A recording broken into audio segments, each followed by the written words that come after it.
আসসালামু আলাইকুম। ফ্যাসিস্ট আওয়ামী লীগ সরকার তারা একটা মিশন শুরু করেছিল। তারা বলেছিল কি তারা 2040 সাল পর্যন্ত ক্ষমতায় থাকবে।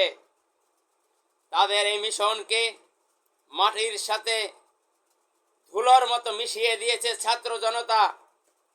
ছাত্র জনতার আত্মত্যাগের বিনিময়ে বাংলাদেশে 2026 ত্রয়োদশ জাতীয় সংসদ নির্বাচন অনুষ্ঠিত হয়েছে।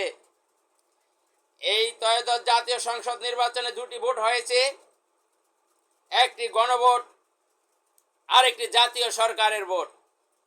জাতীয় সরকারের ভোট মানবেন, গণভোট মানবেন না, তা আবার কিভাবে হয়? একটি মানবেন আরেকটি মানবেন না, একটি মানেন আরেকটি মানেন না, তাহলে তো আপনারাও অবৈধ।